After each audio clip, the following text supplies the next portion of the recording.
Olá pessoal, a atividade de hoje é sobre quadrados perfeitos e radiciação. Primeira questão, determine os quadrados perfeitos entre 100 e 200.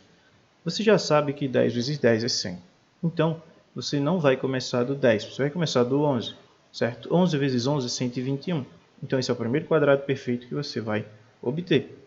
E assim sucessivamente, você vai fazer 12 vezes 12, 13 vezes 13, até quando você passar de 200. Quando você passar de 200, você já descarta. Você só quer aqueles que são maiores que 100 e menores que 200, certo? Na segunda, tem o seguinte. Efetuando a decomposição em fatores primos, verifique entre os números a seguir quais são quadrados perfeitos. Então, o que você vai fazer é aquele processo de decomposição para saber quem é quadrado perfeito, certo? Então, vamos fazer um exemplo aqui com 225. A gente vai fatorar o 225. Como ele é ímpar, não vai dividir por 2. Então, vamos ver se divide por 3. 2 mais 2 é 4 e 4 mais 5 é 9. Então, como 9 divide por 3, 225 também. Dividindo por 3, nós temos 75. 75 ainda divide por 3. 7 mais 5 é 12, certo? E 12 divide por 3, então 75 também. Dá 25. Como a gente já sabe, o 25 só vai dividir por 5. E o 5, por ser primo, a gente vai dividir por 5, que dá 1. Certo? Então, a fatoração do 225 é 3 elevado a 2, que a gente tem um 3 que aparece duas vezes, vezes 5 elevado a 2, que aparece duas vezes. E aí tem a pergunta, 225 é quadrado perfeito? Resposta, sim. Por quê? Porque os expoentes da sua decomposição são todos pares, certo?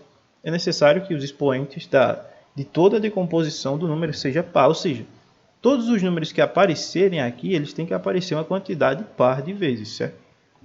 Se algum deles aparecer uma quantidade ímpar de vezes, então você não tem um quadrado perfeito. Veja, você tem 3 elevado a 2, 2 é par, vezes 5 elevado a 2, e 2 é par.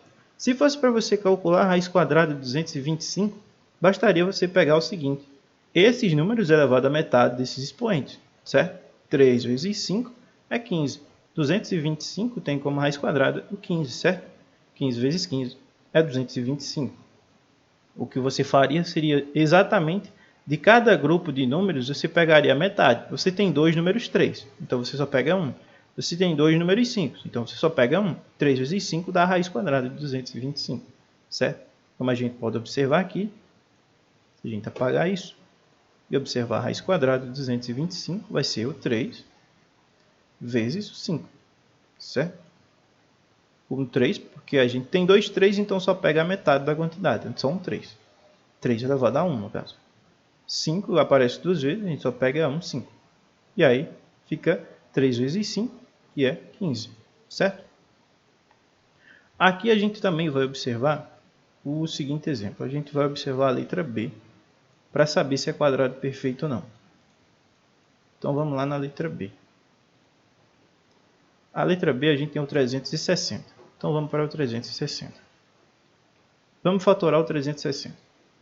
Ele é par, dividido por 2 dá 180. 180 é par, dividido por 2 dá 90. 90 é par, dividido por 2, 45. 45 não é par, mas divide por 3, porque 4 mais 5 é 9. 9 divide por 3. Dá 15. 15 ainda divide por 3. Dá 5. 5 é primo, vamos dividir por 5. Dá 1.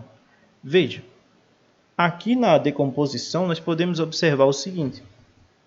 O 2 aparece uma quantidade ímpar de vezes. O 3 aparece uma quantidade par e o 5 aparece uma quantidade ímpar, que é só uma vez. Então, 360 não é quadrado perfeito. Você não precisa calcular a raiz quadrada para saber que é. Claro que se você for montar a fatoração, certo? Quando você montar a forma fatorada, você tem o número 2 que aparece 3 vezes. Então, é 2 elevado a 3. Veja, já tem um expoente ímpar. Aí você tem o 3 que está elevado a 2, porque aparece duas vezes. E você tem o 5. Um 5 que só aparece uma vez. Veja, nós temos expoentes ímpares aqui. Isso significa que 360 não é quadrado perfeito, porque todos os expoentes têm que ser par. Apesar de ter um 2 aqui, mas você tem um 1 aqui e um 3 aqui. O que acaba por fazer que o 360 não é quadrado perfeito, certo?